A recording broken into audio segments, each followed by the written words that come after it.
पंकज बंदन सिमरो अंगद दुख निकंदन अमरदास गुर हृदय अवंजी हृदय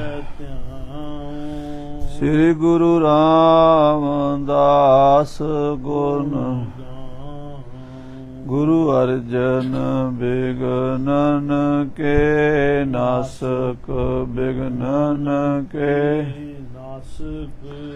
हार गोविंद शुभ मत प्रकाश श्री हर राय नमो कर जोरी नमो कर श्री हर कृष्ण मनाओ बहो तेग बहादुर परम कृपाला जी परम कृपाला श्री गुरु गोबिंद सिंह विशाला तारों तरा पार पुन पुन सीसा वाहिगुरु पुन पुन सी बंदो बार बार जगदीश एक ओंकार सतगुरु ते प्रसाद सच होए वाहिगुरु जी की फतेह है विघ्न विनाशन जिसमें अमृत ज्ञान है मानक भगत गुरु ग्रंथ साहिब उदद बंदों कार्यन कहाँ बुद्ध प्रभ तुच्छ हमारी वर्ण सकै महिमा जो हम ना सकत कर सिफत तुम्हारी आप लिहो तुम हम ना सकत कर सिफत तुम्हारी आप लिहो तुम कथा सुधारी। सतनाम श्री वाहिगुरु साहिब जी दोहरा। इस प्रकार श्री सतगुरु के तक दिवस बिताए भीम चंद सो रस भयो दीनस द्वैस मिटाए। वाहिगुरु जी का खालसा वाहिगुरु जी की फतेह। परम सन्मान जो गुरु साहब जी दी साजी नवाजी गुरु रूप साध संगत जी जिनके भाग बड़े हैं भाई तिन साधु संग मुख जुरे ਵੱਡੇ ਭਾਗਾਂ ਵਾਲਿਆਂ ਨੂੰ ਮਹਾਰਾਜ ਸੱਚੇ ਪਾਤਸ਼ਾਹ ਸ੍ਰੀ ਗੁਰੂ ਗ੍ਰੰਥ ਸਾਹਿਬ ਜੀ ਦੇ ਦਰਸ਼ਨ ਦੀਦਾਰ ਮੇਲੇ ਹੁੰਦੇ ਹਨ ਔਰ ਗੁਰੂ ਕੀਆਂ ਸੰਗਤਾਂ ਵਿੱਚ ਬੈਠ ਕੇ ਕਥਾ ਕੀਰਤਨ ਸੁਭਾਗ ਸਰਵਣ ਕਰਨ ਦਾ ਸੁਭਾਗ ਪ੍ਰਾਪਤ ਹੁੰਦਾ ਹੈ। ਸੋ ਆਪ ਜੀ ਭਾਗਾਂ ਵਾਲੇ ਹੋ ਜੋ ਸਤਿਗੁਰੂ ਕਲਗੀਧਰ ਜੀ ਮਹਾਰਾਜ ਦੀ ਪਾਵਨ ਕਥਾ ਸਰਵਣ ਕਰ ਰਹੇ ਹੋ। ਪਿਛਲੇ ਪ੍ਰਕਰਨ ਵਿੱਚ ਆਪ ਜੀ ਨੇ ਸਰਵਣ ਕੀਤਾ ਸੀ सतगुरु जी पौंटे साहब तो वापस श्री आनंदपुर साहब आ गए। जुद जीत आए जब टिक्यो न तिन पुर पाव कहा लूर में बंध्यो आन आनंदपुर गांव। सतगुरु जी ने अपनी पवित्र कलम नाल ये दोहरा श्री बचित्र नाटक बाणी च लिखिया है कि महाराज 10वें पातशाह कलगीधर जी कहलूर तो नगर दे कलूर दी रियासत विच श्री आनंदपुर साहब वापस आके ਦੁਬਾਰਾ ਇਸ ਨਗਰੀ ਨੂੰ ਭਾਗ ਲਾਏ ਹਨ। ਪਹਿਲਾਂ ਗੁਰੂ ਤੇਗ ਬਹਾਦਰ ਸਾਹਿਬ ਜੀ ਨੇ ਇਹ ਨਗਰੀ ਨੂੰ ਭਾਗ ਲਾਏ ਹਨ, ਪ੍ਰਗਟ ਕੀਤਾ ਹੈ, ਆਨੰਦਾਂ ਦੀ ਪੁਰੀ ਬਣਾਈ ਹੈ। ਇੱਥੇ ਮਹਾਰਾਜ ਸੱਚੇ ਪਾਤਸ਼ਾਹ ਸ੍ਰੀ ਗੁਰੂ ਗੋਬਿੰਦ ਸਿੰਘ ਸਾਹਿਬ ਪਟਨੇ ਸਾਹਿਬ ਤੋਂ ਜਦੋਂ ਆਏ ਸਨ, ਲਖਨੌਰ ਸਾਹਿਬ ਤੋਂ ਹੁੰਦੇ ਹੋਏ ਆਨੰਦਪੁਰ ਸਾਹਿਬ ਪਹੁੰਚੇ ਸਨ। ਲਗਾਤਾਰ ਕਈ ਸਾਲ ਗੁਰੂ ਸਾਹਿਬ ਜੀ ਇੱਥੇ ਬਿਰਾਜੇ। फिर इथों देश चाल हम ते पुन भई शहर पावटा की सुध लई श्री पौंटा साहब चले गए। 4 साल पौंटा साहब रह के बेअंत आश्चर्य कौतक कीते, भंगाणी दा जंग जित्या और सच्चे पातशाह जी अपनियां फौजां परिवारां समेत श्री आनंदपुर साहब वापस आए। राजा भीम चंद जिहड़ा काफ़ी समय तो गुरु घर का विरोधी चलिया आ रहा सी, ਉਸ ਨੂੰ ਵੀ ਆਪਣੀ ਗਲਤੀ ਦਾ ਅਹਿਸਾਸ ਹੋਇਆ ਕਿ ਮੈਂ 10ਵੇਂ ਪਾਤਸ਼ਾਹ ਨਾਲ ਜੰਗ ਕਰਕੇ ਹਾਰ ਖਾਧੀ ਹੈ, ਮੇਰੀ ਬੇਇੱਜ਼ਤੀ ਹੋਈ ਹੈ ਤੇ ਹੁਣ ਮੇਰੇ ਗੁਆਂਢ ਵਿੱਚ ਆ ਕੇ ਬੈਠ ਗਏ ਨੇ, ਉਹਨਾਂ ਨਾਲ ਵਿਗਾੜਨੀ ਠੀਕ ਨਹੀਂ। ਰਾਜਾ ਭੀਮ ਚੰਦ ਗੁਰੂ ਸਾਹਿਬ ਜੀ ਕੋਲ ਆਪਣੇ ਵਕੀਲ ਵੀ ਭੇਜੇ ਹਨ ਅਤੇ ਸੁਲ੍ਹਾ ਸਫਾਈ ਦੀ ਗੱਲਬਾਤ ਅੱਗੇ ਤੋਰੀ ਹੈ। ਮਹਾਰਾਜ ਨੇ ਆਖਿਆ, ਭਾਈ ਸਾਡਾ ਘਰ ਤਾਂ ਨਿਰਵੈਰ ਹੈ, ਗੁਰੂ ਘਰ ਦੇ ਵਿੱਚ ਤਾਂ ਪਾਣੀ 'ਚ ਲਕੀਰ ਹੁੰਦੀ ਹੈ, ਕਿਸੇ ਨਾਲ ਵੀ ਵੈਰ ਨਹੀਂ ਹੁੰਦਾ। ਮਹਾਰਾਜ ਗੁਰਬਾਣੀ 'ਚ ਗੁਰੂ ਨਾਨਕ ਦੇਵ ਜੀ ਨੇ ਬਚਨ ਕਹੇ ਨੇ, ਗੁਰਮੁਖ ਵੈਰ ਵਿਰੋਧ ਗਵਾਵੈ, ਗੁਰਮੁਖ ਸਗਲੀ ਗਣਤ ਮਿਟਾਵੈ। ਜਿਹੜੇ ਗੁਰਮੁਖ ਹੁੰਦੇ ਨੇ, ਮਹਾਂਪੁਰਸ਼ ਹੁੰਦੇ ਨੇ, ਸਾਧੂ ਹੁੰਦੇ ਨੇ, ਗੁਰੂ ਹੁੰਦੇ ਨੇ, ਉਹ ਕਿਸੇ ਨਾਲ ਮਨ ਵਿੱਚ ਦਵੈਸ਼ ਨਹੀਂ ਰੱਖਦੇ। ਜੇ ਕੋਈ ਆ ਕੇ ਆਪਣੀ ਗਲਤੀ ਦਾ ਅਹਿਸਾਸ ਕਰ ਲਵੇ ਤੇ ਮਾਫ ਕਰ ਦਿੰਦੇ ਹਨ। ਖਿਮਾ ਗਹੀ ਸੱਚ ਸੰਚਿਓ, ਖਾਇਓ ਅੰਮ੍ਰਿਤ ਨਾਮ, ਖਰੀ ਕਿਰਪਾ ਠਾਕੁਰ ਭਈ, ਆਨੰਦ ਸੁਖ ਬਿਸਰਾਮ। ਜਿਨ੍ਹਾਂ ਨੇ ਖਿਮਾ ਧਾਰਨ ਕੀਤੀ ਹੈ ਨਾ, ਉਹਨਾਂ ਨੂੰ ਬੜਾ ਆਨੰਦ ਤੇ ਸੁਖ ਮਿਲਦਾ ਹੈ, ਉਹ ਸੁਖੀ ਰਹਿੰਦੇ। ਜਿਹੜੇ ਕਿਸੇ ਨੂੰ ਮਾਫ ਨਹੀਂ ਕਰਦੇ, ਖਿਮਾ ਨਹੀਂ ਕਰਦੇ, ਉਹ ਆਪਣੇ ਅੰਦਰ ਹੀ ਸੜਦੇ ਰਹਿੰਦੇ ਆ। ਸਤਿਗੁਰੂ ਤਾਂ ਖਿਮਾ ਦੇ ਨਿਧਾਨ ਹਨ। ਸਦ ਬਖਸ਼ਿੰਦ ਸਦਾ ਮਿਹਰਬਾਨਾ, ਸਭਨਾ ਦੇ ਆਧਾਰੀ, ਨਾਨਕ ਦਾਸ ਸੰਤ ਪਾਤਸ਼ਾਹ ਪਰਿਓ, ਰਾਖ ਲਿਓ ਏ ਬਾਰੀ। ਰਾਜੇ ਭੀਮ ਚੰਦ ਨਾਲ ਪ੍ਰੇਮ ਬਣ ਗਿਆ ਹੈ। ਇਸ ਤੋਂ ਅਗਲੀ ਕਥਾ ਫੇਰ ਆਪ ਜੀ ਪ੍ਰੇਮ ਨਾਲ ਸਰਵਣ ਕਰੋ। ਸਾਰੀ ਸੰਗਤ ਸ੍ਰੀ ਕਲਗੀਧਰ ਪਿਤਾ ਜੀ ਮਹਾਰਾਜ ਦੇ ਪਾਵਨ ਚਰਨਾਂ ਦਾ ਧਿਆਨ ਧਰ ਕੇ ਆਖੀਏ, ਸਤਨਾਮ ਸ੍ਰੀ ਵਾਹਿਗੁਰੂ ਸਾਹਿਬ ਜੀ, ਸਤਨਾਮ ਸ੍ਰੀ ਵਾਹਿਗੁਰੂ ਸਾਹਿਬ ਜੀ। ਪਾਦੜੀ ਛੰਦ ਅਬ ਰੰਗ ਤੁਰਕ ਪਤ ਨਹਿਨ ਦੇਸ਼। ਇਸ ਪ੍ਰਕਾਰ ਸ੍ਰੀ ਸਤਿਗੁਰੂ, ਇਸ ਤਰ੍ਹਾਂ ਸਤਿਗੁਰੂ ਮਹਾਰਾਜ ਸੱਚੇ ਪਾਤਸ਼ਾਹ ਜੀ ਨੇ ਸ੍ਰੀ ਅਨੰਦਪੁਰ ਸਾਹਿਬ ਵਿੱਚ ਕੁਝ ਦਿਨ ਬਤੀਤ ਕੀਤੇ ਹਨ ਤੇ ਰਾਜੇ ਭੀਮ ਚੰਦ ਨਾਲ ਪ੍ਰੇਮ ਰਸ ਬਣ ਗਿਆ ਹੈ, ਦਵੈਤ ਮਿਟ ਗਈ ਹੈ।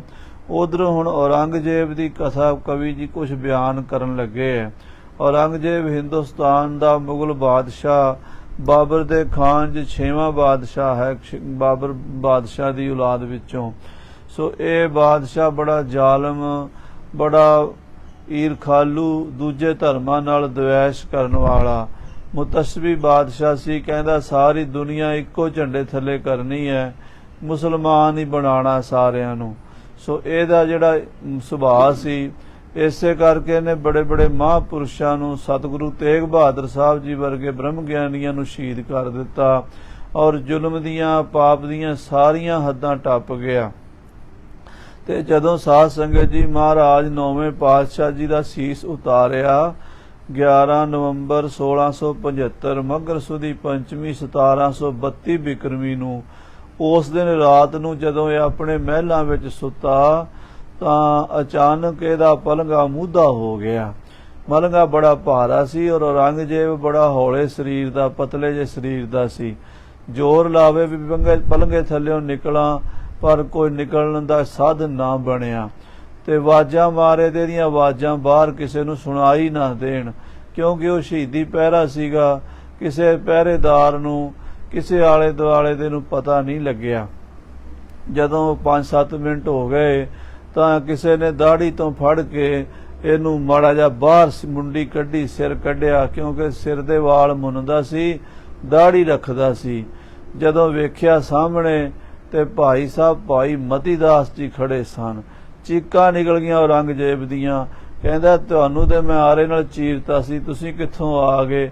ਉਹ ਕਹਿੰਦੇ ਸਾਡਾ ਸਰੀਰ ਚੀਰਿਆ ਸੀ, ਸਾਨੂੰ ਥੋੜਾ ਚੀਰਿਆ ਸੀ, ਅਸੀਂ ਤੇ ਆਤਮ ਸਰੂਪ ਹਾਂ, ਆਤਮਾ ਨੂੰ ਕੌਣ ਮਾਰ ਸਕਦਾ ਹੈ? ਨੈਨਮ ਸ਼ਿਦੰਤੀ ਸ਼ਸਤਰਾਣੀ ਨੈਨਮ ਦਹਤੀ ਪਾਵਕਾ, ਨਾ ਚੈਨਮ ਕਲੇਦਨ ਤਿਆਪੋ, ਨਾ ਸ਼ੋਸ਼ਯਤੀ ਮਾਰਤਾ। ਕਹਿੰਦੇ ਨਾ ਸ਼ਸਤਰ ਕੱਟ ਸਕਦੇ ਨੇ, ਨਾ ਅੱਗ ਸਾੜ ਸਕਦੀ ਹੈ, ਨਾ ਪਾਣੀ ਡੋਬ ਸਕਦਾ, ਨਾ ਹਵਾ ਸੁਕਾ ਸਕਦੀ ਹੈ। ਐਸਾ ਇਹ ਪਰਮੇਸ਼ਰ ਦਾ ਸਰੂਪ ਹੈ ਆਤਮਾ, ਤੂੰ ਇਸ ਨੂੰ ਜਾਣਦਾ ਨਹੀਂ। ਅਸੀਂ ਸ਼ਹੀਦ ਸਿੰਘ ਹੁੰਨੇ ਆ, ਅਸੀਂ ਆਪਣੀ ਬੇਅਦਬੀ, ਆਪਣੇ ਸ਼ਹਾਦਤ ਦਾ ਦੁੱਖ ਨਹੀਂ ਮੰਨਦੇ, ਪਰ ਅੱਜ ਤੂੰ ਸਾਡੇ ਸਤਿਗੁਰਾਂ ਨੂੰ ਸ਼ਹੀਦ ਕਰ ਦਿੱਤਾ ਹੈ, ਇਸ ਕਰਕੇ ਅਸੀਂ ਤੈਨੂੰ ਹੁਣ ਨਾ ਮਰਿਆਂ ਵਿੱਚ ਛੱਡਾਂਗੇ ਨਾ ਜਿਉਂਦਿਆਂ ਵਿੱਚ। ਮਾਰਨਾ ਚਾਹਾਂ ਤਾਂ ਮੈਂ ਤੈਨੂੰ ਹੁਣੇ ਮਾਰ ਦਿਆਂ, ਪਰ ਮਾਰਿਆਂ ਤੇਰੀ ਜਾਨ ਛੁੱਟ ਜਾਣੀ ਹੈ, ਇਸ ਕਰਕੇ ਅਸੀਂ ਤੈਨੂੰ ਅਜੇ ਤੜਫਾਣਾ ਹੈ ਤੈਨੂੰ ਦਿੱਲੀ 'ਚ ਨਹੀਂ ਸੌਣ ਦੇਣਾ। ਜੇ ਕੱਲ ਤੂੰ ਇੱਥੇ ਸੁੱਤਾ ਤੇ ਤੇਰਾ ਪਲੰਘਾ ਫੇਰ ਮੂਧਾ ਮਾਰਾਂਗਾ। ਇਸੇ ਤਰ੍ਹਾਂ ਨਾ ਤੈਨੂੰ ਸੌਣ ਦਿਆਂਗਾ ਨਾ ਤੈਨੂੰ ਖਾਣ ਦਿਆਂਗਾ। ਔਰੰਗਜ਼ੇਬ ਜਿੱਥੇ ਭੱਜਣਾ ਭੱਜ ਲੈ, ਜਿੰਨੇ ਕਲਾਮਾਂ ਕਲੂਮਾਂ ਪੜ੍ਹਾਣੀਆਂ ਨੇ ਕਾਜ਼ੀਆਂ ਮੁਲਾਣਿਆਂ ਕੋਲੋਂ ਪੜ੍ਹਾ ਲੈ, ਤੇਰੀ ਕੋਈ ਕਲਾਮ ਨਹੀਂ ਚੱਲਣ ਦਿਆਂਗਾ। ਸਾਧ ਸੰਗਤ ਜੀ, ਜਦੋਂ ਸ਼ਹੀਦਾਂ ਸਿੰਘਾਂ ਦਾ ਪਹਿਰਾ ਹੋ ਜਾਂਦਾ ਉਦੋਂ ਦੁਨੀਆ ਦੀ ਕੋਈ ਤਾਕਤ ਸਾਹਮਣੇ ਠਹਿਰ ਨਹੀਂ ਸਕਦੀ। ਧੰਨ ਭਾਈ ਮਤੀ ਦਾਸ ਸਾਹਿਬ ਜੀ ਨੇ ਐਸਾ ਚਮਤਕਾਰ ਦਿਖਾਇਆ। ਔਰੰਗਜ਼ੇਬ ਅਗਲੇ ਦਿਨ ਹੀ ਡੰਡਾ ਡੇਰਾ ਲੈ ਕੇ ਦੱਖਣ ਨੂੰ ਚਲਾ ਗਿਆ। ਸੋ ਕਵੀ ਜੀ ਉਹਦੀ ਹੁਣ ਕੋਈ ਕਥਾ ਬਿਆਨ ਕਰਨ ਲੱਗੇ ਹਨ। ਚੜ ਗਇਓ ਦਿਸ਼ਾ ਦੱਖਣ ਬਸ ਇਸ। ਦੱਖਣ ਦੇਸ਼ ਨੂੰ ਫਤਿਹ ਕਰਨ ਦਾ ਬਹਾਨਾ ਬਣਾ ਕੇ, ਅੰਦਰੋਂ ਦਾ ਡਰਦਾ ਸੀ ਸ਼ਹੀਦਾਂ ਸਿੰਘਾਂ ਤੋਂ ਵੀ ਦਿੱਲੀ 'ਚ ਰਵਾਂਗਾ ਤੇ ਸੌਣ ਨਹੀਂ ਦੇਣਗੇ, ਤੇ ਬਹਾਨਾ ਕਰ ਲਿਆ ਵੀ ਅਸੀਂ ਜਾ ਕੇ ਉਧਰ ਜੰਗ ਲੜਨਾ ਹੈ, ਗੋਲਕੁੰਡੇ ਦੀ ਕਿਲੇ ਨੂੰ हैदराबाद ਦੀ ਰਿਆਸਤ ਨੂੰ ਫਤਿਹ ਕਰਨਾ। ਇਸ ਕਰਕੇ ਸਾਧ ਸੰਗਤ ਜੀ ਇਹ ਦੱਖਣ ਨੂੰ ਚੜ ਗਿਆ ਹੈ ਔਰੰਗਾ। ਕਰ ਬੜ ਮੁਹਿੰਮ ਸੈਨਾ ਵਿਸਾਲ। ਬੜੀ ਭਾਰੀ ਫੌਜ ਲੈ ਕੇ, ਬੜੀ ਸੈਨਾ ਲੈ ਕੇ ਵੱਡੀ ਮੁਹਿੰਮ ਚਾੜੀ ਹੈ ਇਸਨੇ। ਮਹਿਤਾਨ ਸ਼ਾਹ ਸੈयद ਵਿਸਾਲ। ਕਿਉਂਕਿ ਦੱਖਣ ਦੇ ਹੈਦਰਾਬਾਦ ਦਾ ਜਿਹੜਾ ਨਿਜ਼ਾਮ ਸੀ ਉਹਦਾ ਨਾਂ ਸੀ ਤਾਨੇ ਸ਼ਾਹ। ਉਹ ਬੜਾ ਵੱਡਾ ਸੈयद ਮੁਸਲਮਾਨ ਕਰਨੀ ਵਾਲਾ ਸੀ ਕਹਿੰਦੇ। ਤੇ ਸਾਧ ਸੰਗਤ ਜੀ, ਮਹਾਰਾਜ 10ਵੇਂ ਪਾਤਸ਼ਾਹ ਜੀ ਦੇ ਅਸਥਾਨਾਂ ਤਖਤਾਂ ਦੀ ਸੇਵਾ ਵਿੱਚ ਵੀ ਉਹਨੇ ਹਿੱਸਾ ਪਾਇਆ ਹੈ।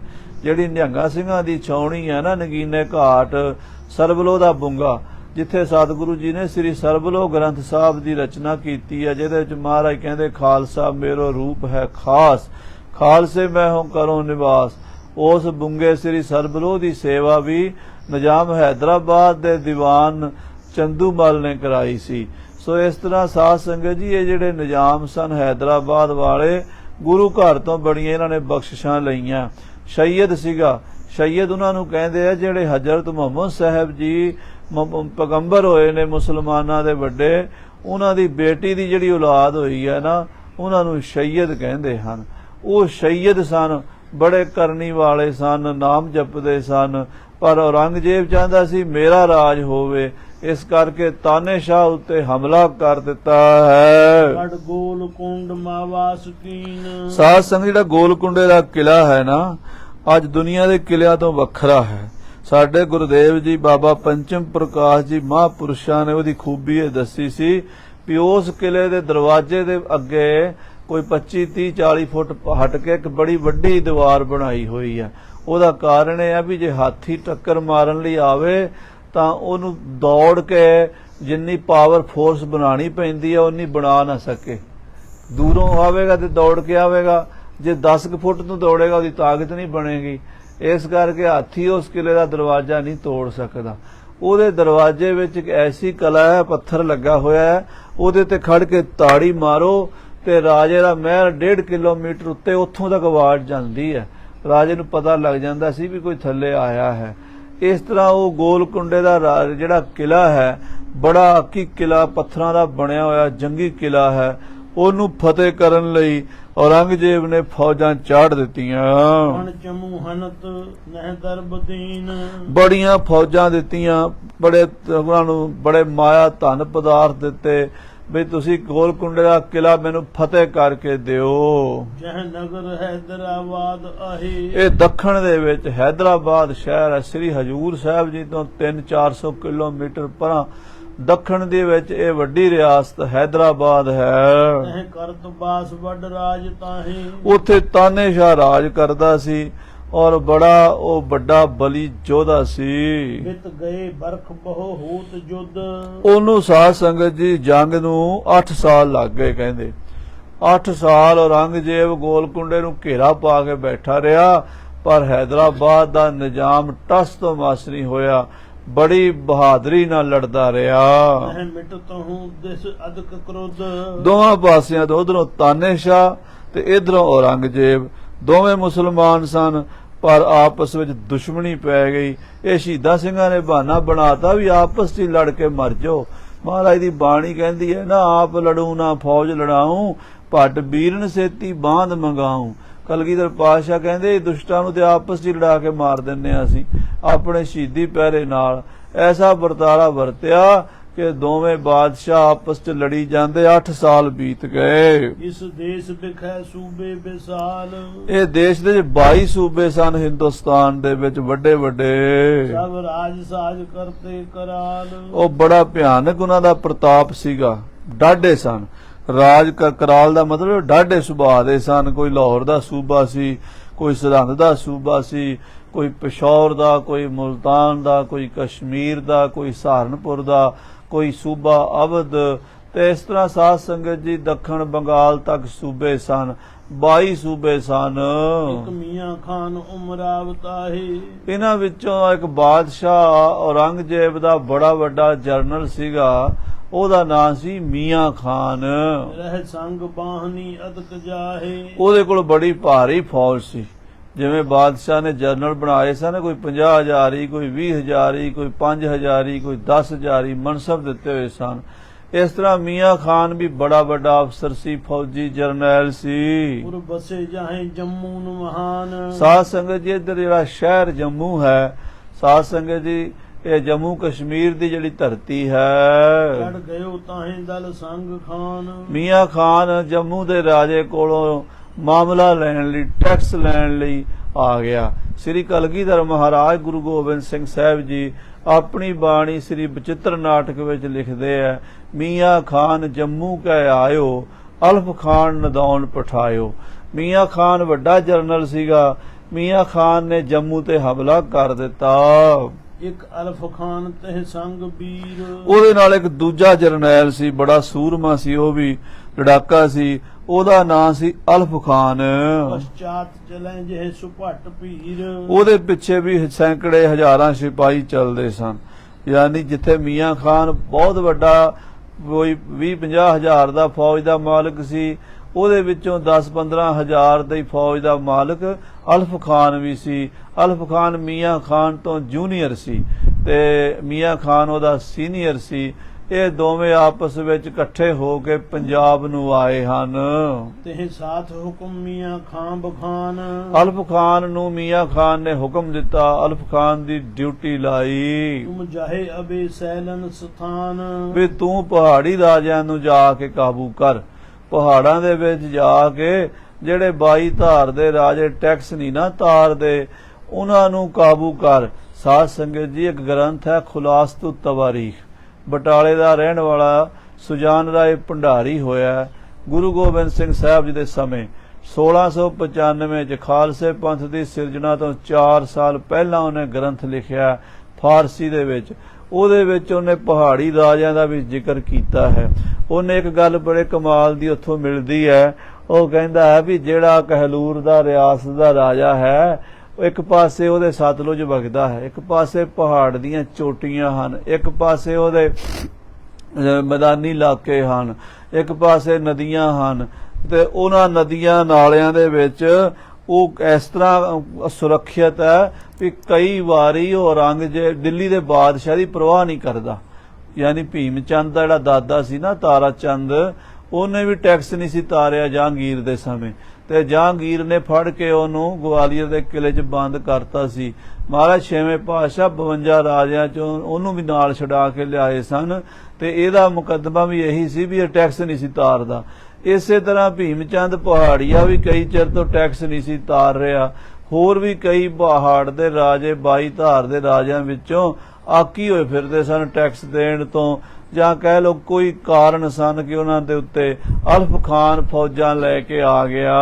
ਨਿਰਪਜੋ ਕਟੋਚੀਆ ਅਰ ਗੁਲੇਰ, ਜਿਹੜਾ ਕਟੋਚੀਆ ਰਾਜਾ ਸੀ ਸਾਧ ਸੰਗਤ ਜੀ, ਉਹ ਕਿਰਪਾਲ ਚੰਦ ਕਟੋਚੀਆ ਤੇ ਗੋਪਾਲ ਚੰਦ ਗੁਲੇਰੀਆ, ਜਸਵਾਲ ਆਦ ਜੇਦਕ ਬਟੇਰ ਔਰ ਕੇਸਰੀ ਚੰਦ ਜਸਵਾਲੀਆ, ਏਦਾਂ ਦੇ ਜਿਹੜੇ ਰਾਜੇ ਸਨ।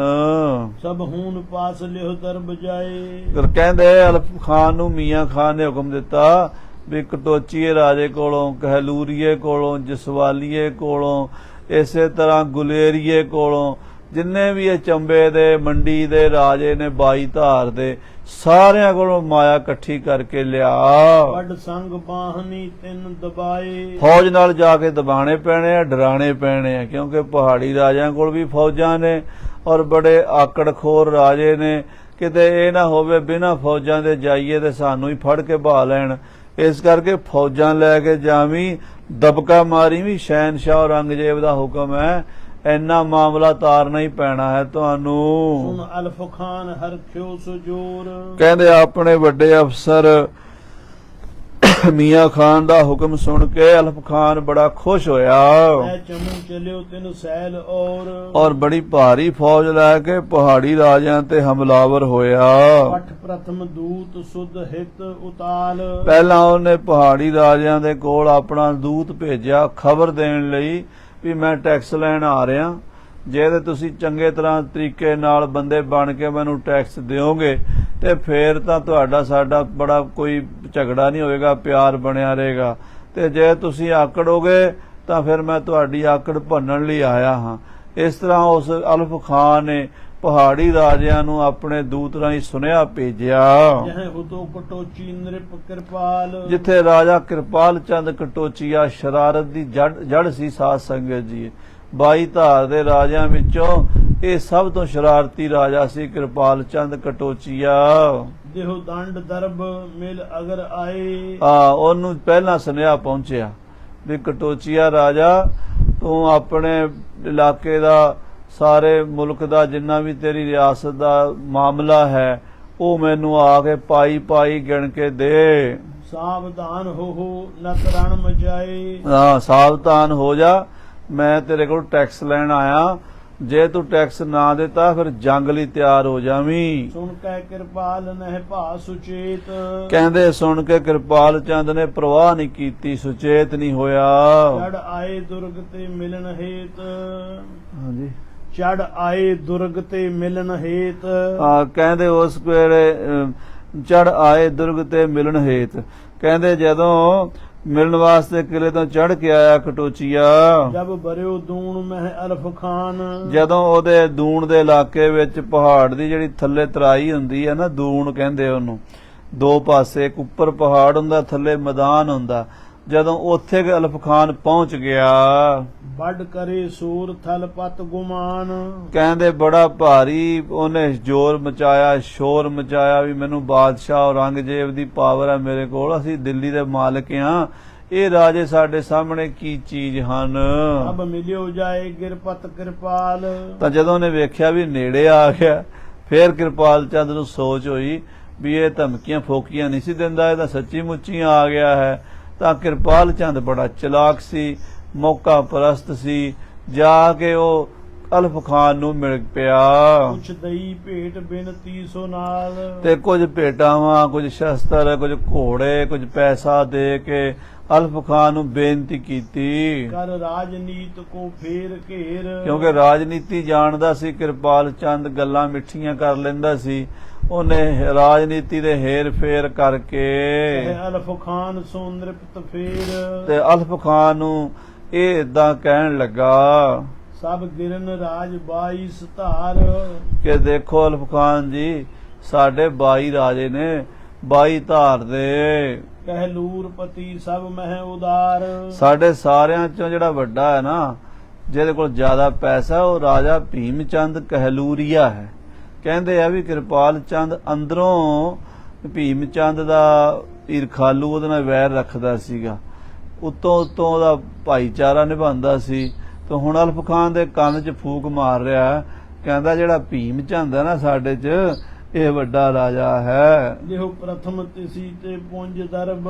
ਅਸੀਂ ਤਾਂ ਜਦੋਂ ਮਰਜ਼ੀ ਦਿਓ ਕਹੋਗੇ ਦੇ ਦਿਆਂਗੇ, ਤੁਸੀਂ ਪਹਿਲਾਂ ਭੀਮ ਚੰਦ ਕੋਲੋਂ ਲੈ ਲਵੋ। ਉਨ ਦੇਹ ਆਪ ਹੀ ਔਰ ਸਰਬ। ਬਾਕੀ ਜਦੋਂ ਭੀਮ ਚੰਦ ਨੇ ਦੇ ਤਾਂ ਡਰਦੇ ਮਾਰੇ ਛੋਟੇ ਰਾਜੇ ਆਪੇ ਹੀ ਦੇ ਦੇਣਗੇ ਸਾਰੇ। ਜਬ ਲਗਨਾ ਦੇ ਉਹ ਭੀਮ ਚੰਦ। ਜਿੰਨਾ ਚਿਰ ਤੁਹਾਨੂੰ ਭੀਮ ਚੰਦ ਨਹੀਂ ਨਾ ਟੈਕਸ ਦਾ ਮਾਮਲੇ ਦਾ ਪੈਸਾ ਦਿੰਦਾ, ਡਰ ਜਾਹੇ ਸਕਲ ਧਨ ਦੇ ਨਾ ਬਰਿੰਦ। ਤੇ ਬਾਕੀ ਵੀ ਟਾਲਾ ਕਰਦੇ ਹੀ ਰਹਿਣਗੇ, ਕਿਸੇ ਨੇ ਤੁਹਾਨੂੰ ਟੈਕਸ ਨਹੀਂ ਦੇਣਾ। ਜੇ ਭੀਮ ਚੰਦ ਝੁਕ ਗਿਆ ਤੇ ਸਮਝੋ 22 ਧਾਰ ਦੇ ਬਾਕੀ ਰਾਜੇ ਆਪੇ ਹੀ ਝੁਕ ਜਾਣਗੇ। ਕਹਿਲੂਰ ਪਤੀ ਰਣ ਕਰਹਿ ਜੋਏ। ਜੇ ਰਾਜਾ ਭੀਮ ਚੰਦ ਤੁਹਾਡੇ ਨਾਲ ਜੰਗ ਕਰੇਗਾ ਤਾਂ ਫਿਰ ਬਾਕੀ ਰਾਜੇ ਉਹਦੇ ਨਾਲ ਖਲੋ ਜਾਣਗੇ। ਹਮ ਅਪਰ ਨਿਰਪਤ ਤੋਹੇ ਸੰਗ ਹੋਏ। ਪਰ ਮੈਂ ਤੁਹਾਨੂੰ ਦਾਅਵਾ ਕਰਦਾ, ਵਾਅਦਾ ਕਰਦਾ ਤੁਹਾਡੇ ਨਾਲ ਵੀ ਕੁਝ ਰਾਜਿਆਂ ਨੂੰ ਲੈ ਕੇ ਮੈਂ ਤੁਹਾਡੇ ਨਾਲ ਰਲ ਜਾਵਾਂਗਾ। ਜੇ ਤਾਂ ਭੀਮ ਚੰਦ ਟੈਕਸ ਤਾਰ ਦੇਵੇ ਚੁੱਪ ਚਪੀਤੇ ਡਰਦਾ ਮਾਰਾ, ਤੇ ਬਾਕੀ ਰਾਜੇ ਆਪੇ ਟੈਕਸ ਦੇਣਗੇ। ਤੇ ਜੇ ਭੀਮ ਚੰਦ ਆਕੜੇਗਾ ਤੇ ਅਸੀਂ ਕੁਝ ਰਾਜੇ ਤੇਰੇ ਨਾਲ ਖਲੋਵਾਂਗੇ। ਤੇ ਜੀਤ ਜੁਤ ਮਹਿ ਕਰਹਿ ਜੇਰ। ਤੇ ਅਸੀਂ ਉਹਨੂੰ ਚਾਹੁੰਦੇ ਨਹੀਂ ਸਾਡੇ ਰਾਜ ਦੇ ਵਿੱਚ ਰਾਜਾ, ਕਿਉਂਕਿ ਸਾਧ ਸੰਗਤ ਜੀ ਸਾਡੇ ਹਿੰਦੁਸਤਾਨੀਆਂ ਦੀ ਇੱਕੋ ਹੀ ਕਮਜ਼ੋਰੀ ਰਹੀ ਹੈ। ਮੁਹੰਮਦ ਗੋਰੀ ਤੋਂ ਲੈ ਕੇ ਜਿੰਨੇ ਵੀ ਸਾਡੇ ਦੇਸ਼ 'ਚ ਹਮਲਾਵਰ ਆ ਕੇ ਕਾਮਯਾਬ ਹੋਏ ਨੇ, ਉਹ ਸਾਡੇ ਦੇਸ਼ ਦੇ ਗਦਾਰਾਂ ਨੇ ਕੀਤੇ ਹੈ। ਇੱਕ ਦੂਜੀ ਨੂੰ ਈਰਖਾ ਦੇ ਨਾਲ, ਵੈਰ ਵਿਰੋਧ ਦੇ ਨਾਲ ਵੀ ਇਹ ਅੱਗੇ ਕਿਉਂ ਵਧਿਆ ਹੋਇਆ। ਅੱਜ ਸਾਡੇ ਖਾਲਸਾ ਪੰਥ ਦਾ ਵੀ ਇਹੀ ਹਾਲ ਹੈ। ਜੇ ਕੋਈ ਸਾਧੂ ਮਹਾਤਮਾ ਅੱਗੇ ਵੱਧਦਾ ਤੇ ਦੂਜਾ ਸਾਧੂ ਮਹਾਤਮਾ ਉਹਦੀਆਂ ਲੱਤਾਂ ਖਿੱਚਦਾ। ਜੇ ਕੋਈ ਦਲ ਪੰਥ ਦਾ ਜਥੇਦਾਰ ਅੱਗੇ ਵੱਧਦਾ ਤੇ ਦੂਜਾ ਉਹਦੀ ਲੱਤਾਂ ਖਿੱਚਦਾ। ਜੇ ਕਿਸੇ ਸਭਾ ਸੁਸਾਇਟੀ ਕਿਸੇ ਸੰਸਥਾ ਦਾ ਮੁਖੀ ਇੱਕ ਸੇਵਾ ਕਰਦਾ, ਦੂਜੇ ਉਹਦੀਆਂ ਲੱਤਾਂ ਖਿੱਚਦੇ ਆ। ਇਹ ਜਿਹੜੀ ਕਮਜ਼ੋਰੀ ਹੈ ਇਹ ਸਾਨੂੰ ਨੀਵਾਂ ਕਰਕੇ ਰੱਖਦੀ ਹੈ, ਝੁਕਾ ਕੇ ਰੱਖਦੀ ਹੈ, ਅੱਗੇ ਨਹੀਂ ਵਧਣ ਦਿੰਦੀ। ਰਾਜਾ ਭੀਮ ਚੰਦ ਵੀ ਪਹਾੜੀ ਆ ਤੇ ਕਿਰਪਾਲ ਚੰਦ ਕਟੋਚੀਆ ਵੀ ਪਹਾੜੀ ਹੈ। ਆਪਸ ਵਿੱਚ ਲਾਗ ਡਾਟ ਰੱਖਦੇ ਨੇ। ਤਾਂ ਕਿਰਪਾਲ ਚੰਦ ਕਹਿੰਦਾ ਅਲਫ ਖਾਨ ਜੀ ਤੁਸੀਂ ਭੀਮ ਚੰਦ ਕੋਲੋਂ ਮਾਮਲਾ ਮੰਗੋ, ਜੇ ਉਹ ਦੇ ਦੇਵੇ ਤੇ ਅਸੀਂ ਸਾਰੇ ਤੁਹਾਨੂੰ ਆਪੇ ਹੀ ਮਾਮਲਾ ਦੇ ਦਿਆਂਗੇ, ਤੇ ਜੇ ਉਹ ਨਾ ਦੇਵੇ ਤੁਹਾਡੇ ਨਾਲ ਮੁਕਾਬਲਾ ਕਰੇ ਅਸੀਂ ਤੁਹਾਡੇ ਨਾਲ ਰਲ ਜਾਾਂਗੇ ਤੇ ਆਪਾਂ ਭੀਮ ਚੰਦ ਦੀ ਆਕੜ ਭੰਨ ਦਿਆਂਗੇ। ਧਨ ਲਹੀ ਅਧਿਕ ਲੱਖ ਦੋਸ਼ ਫੇਰ। ਉਹਦਾ ਗੁਨਾਹ ਜਾਣਾਂਗੇ, ਵੀ ਦੋਸ਼ ਜਾਣਾਂਗੇ ਵੀ ਇਹ ਬੰਦਾ ਆਕੀ ਹੈ, ਇਹਨੇ ਸਾਡਾ ਮੁਕਾਬਲਾ ਕੀਤਾ। ਜੇ ਆਪਾਂ ਹੁਣ ਉਹਦੇ ਕੋਲੋਂ 10,000 ਲੈਣਾ ਫਿਰ ਲੱਖ ਲਵਾਂਗੇ, ਕਿਉਂਕਿ ਉਹਦੀ ਗਲਤੀ ਸਾਬਤ ਹੋ ਜਾਏਗੀ ਤੇ ਨਾਲੇ ਦਬਦਾ ਡਰਦਾ ਮਾਰਾ ਦਵੇਗਾ ਵੀ। ਮਮ ਕਹਿਓ ਮਾਨ ਇਮਲਿਓ ਦਰਬ। ਮੇਰਾ ਕਹਿਣਾ ਮੰਨੋ ਜੀ, ਤੁਸੀਂ ਪੈਸਾ ਲੈਣਾ ਹੈ ਤਾਂ ਇਸ ਤਰੀਕੇ ਨਾਲ ਲਵੋ। ਗਿਰਪਤੀ ਮਿਲਹਿ ਦੇ ਦੰਡ ਸਰਬ। ਸਾਰੇ ਰਾਜੇ ਤੁਹਾਨੂੰ ਟੈਕਸ ਤਾਰਨਗੇ। ਸੁਣ ਕਹਿ ਕਿਰਪਾਲ ਤੇ ਅਲਫ ਖਾਨ। ਅਲਫ ਖਾਨ ਨੇ ਜਦੋਂ ਕਿਰਪਾਲ ਚੰਦ ਦੀ ਇਹ ਗੱਲ ਸੁਣੀ, ਮਾਨੇ ਸੁਬੈਨ ਹਿਤ ਆਪਨ ਜਾਨ। ਉਹਨੇ ਇਹਦੇ ਵਿੱਚ ਆਪਣਾ ਭਲਾ ਸਮਝਿਆ। ਰਾਜਨੀਤੀ ਦਾ ਦਾਅ ਪੇਚ ਉਹਨੂੰ ਹੱਥ ਆ ਗਿਆ ਵੀ ਇਹ ਠੀਕ ਕਹਿੰਦਾ। ਜੇ ਭੀਮ ਚੰਦ ਨੂੰ ਆਪਾਂ ਇੱਕ ਵਾਰੀ ਧਮਕੀ ਦਈਏ, ਜੇ ਉਹ ਝੁੱਕ ਕੇ ਪੈਸੇ ਦੇ ਦੇਵੇ ਤੇ ਬਾਕੀ ਨਿੱਕੀਆਂ ਰਿਆਸਤਾਂ ਨੇ ਤੇ ਆਪੇ ਹੀ ਟੈਕਸ ਤਾਰ ਦੇਣਾ। ਜੇ ਆਕੜੇਗਾ ਤੇ ਇਹ ਰਾਜੇ ਮੇਰੇ ਨਾਲ ਰਲਣਗੇ, ਫੇਰ ਵੀ ਆਪਾਂ ਦਬਾ ਲੈਣਾ। ਦੋਵਾਂ ਹੱਥਾਂ 'ਚ ਲੱਡੂ ਹਨ। ਅਲਫ ਖਾਨ ਨੇ ਰਾਜਨੀਤੀ ਦਾ ਦਾਅ ਸਮਝ ਲਿਆ। ਧਨ ਭੀਮ ਚੰਦ ਤੇ ਪ੍ਰਥਮ ਲਿਓ। ਪਹਿਲਾਂ ਮੈਂ ਰਾਜੇ ਭੀਮ ਚੰਦ ਕੋਲੋਂ ਹੀ ਪੈਸਾ ਟੈਕਾ ਇਕੱਠਾ ਕਰਾਂ। ਜੇ ਕਰੇ ਜੰਗ ਲੜ ਮਾਰ ਦਿਓ। ਜੇ ਅੱਗੇ ਲੜੇਗਾ, ਮੁਕਾਬਲਾ ਕਰੇਗਾ ਤਾਂ ਮੇਰੇ ਸਾਹਮਣੇ ਕੀ ਅੜੇਗਾ। ਮੇਰੇ ਕੋਲ ਸਰਕਾਰੀ ਫੌਜਾਂ ਨੇ ਤੇ ਅੱਧੇ ਰਾਜੇ ਮੇਰੇ ਨਾਲ ਨੇ 22 ਧਾਰ ਦੇ, ਤੇ ਇਸ ਤਰ੍ਹਾਂ ਇਹਨੂੰ ਮਾਰ ਲਵਾਂਗੇ। ਮਮ ਸੈਨ ਸੰਗ ਨਿਰਪ ਕਿਰਪਾਲ। ਮੇਰੇ ਨਾਲ ਫੌਜ ਵੀ ਬੜੀ ਹੈ ਤੇ ਰਾਜਾ ਕਿਰਪਾਲ ਚੰਦ ਮੇਰੇ ਨਾਲ ਰਲਣ ਨੂੰ ਤਿਆਰ ਹੈ। ਮਿਲਹਿ ਔਰ ਦੁਇ ਦਲ ਵਿਸਾਲ। ਤੇ ਹੋਰ ਵੀ ਫੌਜਾਂ ਜਿਹੜੀਆਂ ਨੇ ਦੂਜੇ ਰਾਜਿਆਂ ਦੀਆਂ ਨਾਲ ਰਲ ਜਾਣਗੀਆਂ। ਸਾਡੀ ਫੌਜ ਬਹੁਤ ਜ਼ਿਆਦਾ ਹੋ ਜਾਏਗੀ। ਸਭ ਕੋ ਦਬਾਏਂਦੇ ਜ਼ੋਰ ਘੋਰ। ਜਿਹੜੇ ਆਕੀ ਹੋਣਗੇ ਉਹਨਾਂ ਨੂੰ ਦਬਾ ਲਵਾਂਗੇ ਜ਼ੋਰ ਦੇ ਕੇ। ਲਿਓ ਦਿਕ ਕਰ ਗਿਰਨ ਸੂਰ। ਪਹਾੜਾਂ ਵਿੱਚ ਥੋੜਾ ਸ਼ੋਰ ਮਚਾਣਾ ਪੈਣਾ, ਥੋੜੀ ਕੁਰਲਾਟ ਮਚਾਣੀ ਪੈਣੀ, ਲੁੱਟ ਖੋਹ ਕਰਨੀ ਪੈਣੀ ਹੈ। ਡਰਦੇ ਮਾਰੇ ਰਾਜੇ ਤਾਂ ਹੀ ਟੈਕਸ ਦੇਣਗੇ। ਅਬ ਅਲਫ ਖਾਨ ਕੋ ਲੈ ਕਿਰਪਾਲ। ਤਾਂ ਅਲਫ ਖਾਨ ਨੂੰ ਨਾਲ ਲੈ ਕੇ ਰਾਜਾ ਕਿਰਪਾਲ ਚੰਦ ਕਟੋਚੀਆ ਵਿੱਚ ਬਰਿਓ ਆਏ ਸੈਲਨ ਵਿਸਾਲ। ਪਹਾੜਾਂ ਵਿੱਚ ਆ ਵੜਿਆ। ਆਪਣੇ ਹੀ ਦੇਸ਼ ਨੂੰ ਬਰਬਾਦ ਕਰਨ ਲਈ ਬਗਾਨਿਆਂ ਨੂੰ ਲੈ ਆਇਆ ਕਿਰਪਾਲ ਚੰਦ। ਨਾਦੌਣ ਆਏ ਕਰ ਸਿਵਰ ਕੀਨ। ਨਾਦੌਣ ਸ਼ਹਿਰ ਸਾਧ ਸੰਗਤ ਜੀ, ਜਿੱਥੇ ਮਹਾਰਾਜ 10ਵੇਂ ਪਾਤਸ਼ਾਹ ਜੀ ਨੇ ਆਪਣੀ ਕਥਾ ਦੇ ਵਿੱਚ ਭੰਗਾਣੀ ਦੇ ਜੰਗ ਤੋਂ ਬਾਅਦ ਅਥ ਨਦੌਣ ਕਾ ਯੁੱਧ ਲਿਖਿਆ ਹੈ। ਇਹ ਨਦੌਣ ਅੱਜ ਕੱਲ੍ਹ ਗੁਰੂ ਘਰ ਵੀ ਹੈ, ਮਹਾਰਾਜ 10ਵੇਂ ਪਾਤਸ਼ਾਹ ਜੀ ਦਾ ਸਥਾਨ ਹੈ ਪਹਾੜਾਂ ਦੇ ਵਿੱਚ। ਉੱਥੇ ਪਹੁੰਚ ਗਿਆ। ਸਵਧਾਨ ਹੋਏ ਰਣ ਸਾਜ ਲੀਨ। ਇਹਨਾਂ ਨੇ ਨਦੌਣ ਦੇ ਕਿਲੇ ਤੇ ਇੱਕ ਪਹਾੜੀ ਉੱਤੇ ਕਿਲਾ ਬਣਾਇਆ। ਉਸ ਜਗ੍ਹਾ ਦਾ ਪਹਾੜੀ ਦਾ ਟਿੱਲੇ ਦਾ ਨਾਮ ਨਵਰਸ ਸੀ। ਉਸ ਨਵਰਸ ਦੇ ਉੱਤੇ ਲੱਕੜ ਦਾ ਕਿਲਾ ਤਿਆਰ ਕਰ ਲਿਆ। ਅਠ ਦਇਓ ਦੂਤ ਢਿਗ ਭੀਮ ਚੰਦ। ਔਰ ਆਪਣਾ ਦੂਤ ਭੀਮ ਚੰਦ ਕੋਲ ਖਬਰ ਦੇਣ ਲਈ ਭੇਜਿਆ। ਇਹ ਦਰਬ ਆਨ ਮੇਰੇ ਹੱਥ ਬੰਦ। ਕਿ ਰਾਜਾ ਜੀ ਅਸੀਂ ਆਏ ਆ ਦਿੱਲੀ ਦਰਬਾਰ ਵੱਲੋਂ, ਬਾਦਸ਼ਾਹ ਔਰੰਗਜ਼ੇਬ ਨੇ ਭੇਜਿਆ ਤੇ ਮੀਆਂ ਖਾਨ ਜਰਨੈਲ ਨੇ ਮੇਰੀ ਡਿਊਟੀ ਲਾਈ ਹੈ। ਅਸੀਂ ਟੈਕਸ ਲੈਣਾ ਤੁਹਾਡੇ 22 ਧਾਰ ਦੇ ਰਾਜਿਆਂ ਕੋਲੋਂ। ਇਸ ਕਰਕੇ ਚੁੱਪ ਚਪੀਤੇ ਇੰਨਾ ਪੈਸਾ ਭੇਜ ਦਿਓ, ਤਤ ਦੇਸ਼ ਤੋਰ ਮੈਂ ਪਾਉ ਰੋਰ। ਨਹੀਂ ਤਾਂ ਤੇਰੇ ਦੇਸ਼ ਵਿੱਚ ਬੜਾ ਗਦਰ ਪਾਵਾਂਗਾ, ਬੜਾ ਫਤੂਰ ਪਾਵਾਂਗਾ, ਨੁਕਸਾਨ ਹੋਵੇਗਾ, ਲੁੱਟਾਂ ਖੋਹਾਂ ਹੋਣਗੀਆਂ। ਸਭ ਲੂਟ ਲਿਹੂੰ ਫਿਰ ਠੋਰ ਠੋਰ। ਤੇਰੇ ਇਲਾਕੇ ਦੇ ਸਾਰੇ ਪਿੰਡਾਂ ਸ਼ਹਿਰਾਂ ਨੂੰ ਲੁੱਟ ਲਾਂਗਾ, ਸਾਰੀਆਂ ਫਸਲਾਂ ਵੱਢ ਕੇ ਲੈ ਜਾਵਾਂਗਾ, ਮਾਲ ਡੰਗਰ ਲੈ ਜਾਵਾਂਗਾ, ਲੋਕਾਂ ਦੇ ਕੋਲੋਂ ਸੋਨਾ ਚਾਂਦੀ ਜੋ ਵੀ ਲੱਭਿਆ ਲੈ ਜਾਵਾਂਗਾ। ਸਭ ਗਇਓ ਦੂਤ ਸਗਰੀ ਸੁਨਾਏ। ਜਦੋਂ ਸਾਧ ਸੰਗਤ ਜੀ ਇਹ ਦੂਤ ਨੇ ਆ ਕੇ ਭੀਮ ਚੰਦ ਨੂੰ ਦੱਸਿਆ, ਮਿਲ ਗੋ ਕਿਰਪਾਲ ਨਿਜ ਹਿਤ ਬਣਾਏ। ਉਹਨੇ ਇਹ ਵੀ ਦੱਸ ਦਿੱਤਾ ਵੀ ਰਾਜਾ ਕਿਰਪਾਲ ਚੰਦ ਕਟੋਚੀਆ ਜਿਹੜਾ ਤੁਹਾਡੀ ਬਰਾਦਰੀ ਦਾ ਰਾਜਪੂਤ ਰਾਜਾ ਹੈ, ਉਹ ਵੀ ਜਾ ਕੇ ਮੀਆਂ ਖਾਨ ਤੇ ਅਲਫ ਖਾਨ ਨਾਲ ਰਲ ਗਿਆ ਹੈ। ਭੀਮ ਚੰਦ ਕਰ ਕ੍ਰੋਧ ਭੂਰ। ਪਰ ਭੀਮ ਚੰਦ ਜਿਹੜਾ ਸੀ ਨਾ, ਉਹ ਛੇਤੀ ਕੀਤਿਆਂ ਈਨ ਮੰਨਣ ਵਾਲਾ ਨਹੀਂ ਸੀ, ਗੁੱਸੇ 'ਚ ਆ ਗਿਆ। ਕਹਿਣ ਲੱਗਾ ਇਹ ਕੌਣ ਹੁੰਦੇ ਸਾਨੂੰ ਧਮਕੀਆਂ ਦੇਣ ਵਾਲੇ? ਲੀਨੇ ਸਕੇਲ ਹਿਤ ਸਮਰ ਸੂਰ।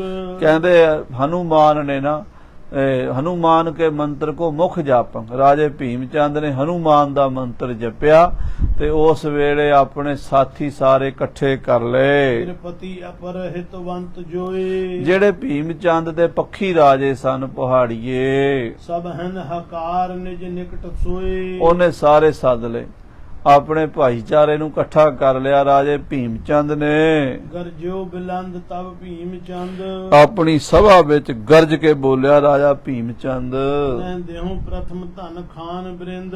ਕਹਿੰਦਾ ਦੇਖੋ ਭਰਾਵੋ, ਸਾਡੀ ਅਣਖ ਆਨ ਨੂੰ ਵੰਗਾਰਦਾ ਅਲਫ ਖਾਨ, ਤੇ ਮੈਂ ਇਹਦੀ ਧਮਕੀ ਤੋਂ ਡਰ ਕੇ ਪੈਸੇ ਨਹੀਂ ਉਹ ਦੇਣੇ। ਈਨਸ ਹਕਾਰ ਨਿਜ ਢਿਗ ਵਜੀਰ। ਆਪਣੇ ਵਜ਼ੀਰ ਦੇਵੀਦਾਸ ਨੂੰ ਕੋਲ ਸੱਦਿਆ ਤਬ ਕਰਿਓ ਮੰਤਰ ਕਿਮ ਹੋਏ ਧੀਰ।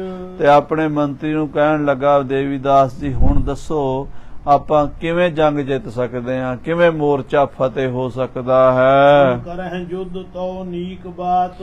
ਜੇ ਆਪਾਂ ਯੁੱਧ ਕਰੀਏ ਤਾਂ ਹੀ ਆਪਣਾ ਬਚਾਅ ਹੈ। ਨਹਿ ਦੇਹੂ ਖਾਨ ਕੋ ਦਰਬ ਥਾਤ। ਮੈਂ ਉਸ ਅਲਫ ਖਾਨ ਨੂੰ ਪੈਸੇ ਨਹੀਂ ਦੇਣੇ, ਮੈਂ ਉਹਦੀ ਈਨ ਨਹੀਂ ਮੰਨਣੀ, ਉਸ ਤੋਂ ਡਰਨਾ ਨਹੀਂ ਹੈ। ਸੁਨ ਕਹਿ ਵਜ਼ੀਰ ਮਮ ਕਹਿਨ ਮਾਨ। ਦੇਵੀਦਾਸ ਵਜ਼ੀਰ ਹੱਥ ਜੋੜ ਕੇ ਕਹਿਣ ਲੱਗਾ, ਰਾਜਾ ਜੀ ਸੁਣੋ, ਜੋ ਚਾਹੋ ਤਿਨਹੂ ਤੇ ਲਰਨ ਥਾਨ।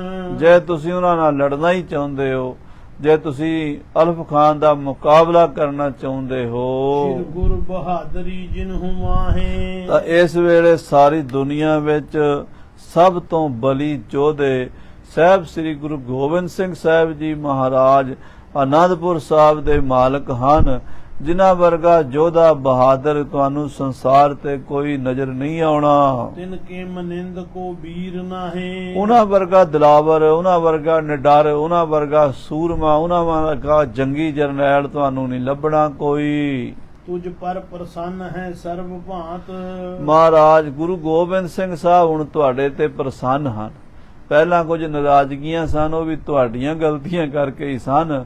ਗੁਰੂ ਦੇ ਮਨ 'ਚ ਤਾਂ ਕੋਈ ਵੈਰ ਵਿਰੋਧ ਨਹੀਂ ਸੀ, ਪਰ ਹੁਣ ਤੁਸੀਂ ਮਾਫੀ ਮੰਗ ਲਈ ਹੈ, ਇਸ ਕਰਕੇ ਮਹਾਰਾਜ ਹੁਣ ਤੁਹਾਡੇ ਤੇ ਖੁਸ਼ ਹਨ। ਕਹੋ ਸਰਨ ਸਹਾਇਕ ਲਿਹੋ ਜਾਤ। ਕਿਉਂਕਿ ਉਹਨਾਂ ਦਾ ਬਿਰਧ ਹੈ, ਜੋ ਸ਼ਰਨ ਆਵੈ ਤਿਸ ਕੰਠ ਲਾਵੈ, ਇਹ ਬਿਰਧ ਸੁਆਮੀ ਸੰਧਾ। ਉਹ ਮਹਾਂਪੁਰਸ਼ ਹਨ, ਰਾਗ ਦਵੈਸ਼ ਤੋਂ ਉੱਪਰ ਹਨ। ਜੇ ਉਹਨਾਂ ਦੀ ਕੋਈ ਸ਼ਰਨ ਪਵੇ ਤੇ ਬਾਹ ਫੜ ਲੈਂਦੇ ਹਨ। ਉਨ ਜਾਏ ਵਿਜੈ ਨਿਸ਼ਚੇ ਸੋ ਜਾਨ। ਤੇ ਜਿਹਦੇ ਵੱਲ ਉਹ ਖੜ ਗਏ ਨਾ, ਉਹਦੀ ਜਿੱਤ ਹੋਣੀ ਹੈ। ਜਿੱਧਰ ਮਹਾਰਾਜ ਸੱਚੇ ਪਾਤਸ਼ਾਹ ਕਲਗੀਧਰ ਜੀ ਖਲੋਗੇ, ਉਹ ਪਾਸਾ ਭਾਰੀ ਰਵੇਗਾ। ਪ੍ਰਭ ਚਲਹਿ ਆਪ ਕਿਰਪਾ ਨਿਧਾਨ। ਤੇ ਉਹਨਾਂ ਨੂੰ ਬੇਨਤੀ ਕਰੀਏ ਕਿ ਆਪ ਜੰਗ ਦੇ ਵਿੱਚ ਚੱਲਣ, ਕਿਰਪਾ ਕਰਨ, ਸਾਡੇ ਨਾਲ ਚੱਲਣ। ਸੁਣ ਭੀਮ ਚੰਦ ਆਨੰਦ ਪਾਏ। ਸੁਣ ਕੇ ਰਾਜਾ ਭੀਮ ਚੰਦ ਬੜਾ ਖੁਸ਼ ਹੋਇਆ। ਲਿਖ ਬਿਨੈ ਦੀਨ ਮੰਤਰੀ ਪਠਾਏ। ਉਹਨੇ ਬੇਨਤੀ ਲਿਖ ਕੇ ਆਪਣੇ ਮੰਤਰੀਆਂ ਨੂੰ ਭੇਜਿਆ। ਤਤਕਾਲ ਆਨੰਦਪੁਰ ਧਾਏ ਆਏ। ਰਾਜੇ ਭੀਮ ਚੰਦ ਦੇ ਮੰਤਰੀ ਰਾਜੇ ਭੀਮ ਚੰਦ ਦੀ ਚਿੱਠੀ ਲੈ ਕੇ ਤਤਕਾਲ ਉਸੇ ਵੇਲੇ ਘੋੜਿਆਂ ਤੇ ਸਵਾਰ ਹੋ ਕੇ ਸ੍ਰੀ ਆਨੰਦਪੁਰ ਸਾਹਿਬ ਆ ਪਹੁੰਚੇ। ਪ੍ਰਭ ਥਿਰੇ ਸਭਾ ਤਹਿ ਮਿਲਿਓ ਜਾਏ। ਮਹਾਰਾਜ ਕਲਗੀਆਂ ਵਾਲੇ ਪਾਤਸ਼ਾਹ ਦੀਵਾਨ ਲਾ ਕੇ ਬੈਠੇ ਸਨ। ਖਾਲਸਾ ਸਜਿਆ ਧਜਿਆ ਮਹਾਰਾਜ ਦੇ ਦਰਬਾਰ ਦੀ ਸ਼ੋਭਾ ਵਧਾ ਰਿਹਾ ਸੀ। ਸੰਗਤਾਂ ਆ ਰਹੀਆਂ ਸਨ, ਕੀਰਤਨ ਹੋ ਰਿਹਾ ਸੀ। ਸੱਚੇ ਪਾਤਸ਼ਾਹ ਤਖਤ ਤੇ ਬੈਠੇ ਸਨ। ਉਸ ਵੇਲੇ ਰਾਜੇ ਦੇ ਮੰਤਰੀ ਆਏ ਹਨ। ਕਰ ਬੰਦ ਬੰਦਨਾ ਚਰਨ ਕੀਨ, ਆ ਕੇ ਸਤਿਗੁਰਾਂ ਦੇ ਚਰਨਾਂ ਦੇ ਹੱਥ ਜੋੜ ਕੇ ਮੱਥਾ ਟੇਕਿਆ ਹੈ। ਭੀਮ ਚੰਦ ਤੇ ਭਾਗ ਦੀਨ, ਰਾਜੇ ਭੀਮ ਚੰਦ ਵੱਲੋਂ ਮੰਤਰੀਆਂ ਨੇ ਬੇਨਤੀ ਕੀਤੀ ਹੈ। ਮੁਖ ਮੰਦ ਮੰਦ ਮੁਸਕਾਤ ਧੀਰ, ਤੇ ਮਹਾਰਾਜ ਨਾ ਹੌਲੇ ਹੌਲੇ ਬੁੱਲਾਂ 'ਚ ਮੁਸਕਰਾ ਰਹੇ ਨੇ। ਸਤਿਗੁਰੂ ਵੇਖ ਰਹੇ ਨੇ ਵੀ ਇਹ ਉਹੀ ਬੰਦੇ ਨੇ ਜਿਹੜੇ ਸਾਡੇ ਨਾਲ ਜੰਗ ਕਰਨ ਵਾਸਤੇ ਭੰਗਾਣੀ ਦੇ ਮੈਦਾਨ 'ਚ ਕਿੰਨੀਆਂ ਫੌਜਾਂ ਲੈ ਕੇ ਆਏ ਸੀ। ਅੱਜ ਗੁਰੂ ਨਾਨਕ ਦੀ ਵਡਿਆਈ ਹੈ ਵੀ ਇਹ ਫੇਰ ਚਰਨਾਂ 'ਚ ਆ ਚੁੱਕੇ ਹਨ। ਰੱਬ ਕਹੇ ਵਾਕ ਜਿਨ ਧੁਨ ਗੰਭੀਰ, ਜਿਵੇਂ ਬੱਦਲ ਦੀ ਆਵਾਜ਼ ਹੁੰਦੀ ਨਾ, ਗਰਜਦੀ ਹੈ, ਜਾਂ ਨਗਾਰੇ ਦੀ ਗੂੰਜਵੀਂ ਆਵਾਜ਼ ਹੁੰਦੀ ਹੈ, ਏਦਾਂ ਸਤਿਗੁਰਾਂ ਦੀ ਆਵਾਜ਼ ਨਾ ਗੰਭੀਰ ਆਵਾਜ਼ ਸੀ, ਡੂੰਘੀ ਆਵਾਜ਼ ਸੀ। ਮਹਾਰਾਜ ਦਾ ਬਚਨ ਜਿਹੜਾ ਹੁੰਦਾ ਸੀ ਨਾ, ਉਹ ਤੋਲਿਆ ਹੁੰਦਾ ਸੀ ਪੂਰਾ, ਤੇ ਉਹਦੇ 'ਚ ਬੜੀ ਕਲਾ ਹੁੰਦੀ ਸੀ। ਜਿਹੜਾ ਆਵਾਜ਼ ਸੁਣਦਾ ਸੀ ਨਾ, ਆਵਾਜ਼ ਤੋਂ ਹੀ ਪਤਾ ਲੱਗ ਜਾਂਦਾ ਸੀ ਵੀ ਬਚਨ ਕੋਈ ਹੌਲਾ ਨਹੀਂ ਹੋ ਸਕਦਾ। ਮਹਾਰਾਜ 10ਵੇਂ ਪਾਤਸ਼ਾਹ ਗੰਭੀਰ ਧੁਨ ਵਿੱਚ ਬੋਲੇ ਹਨ।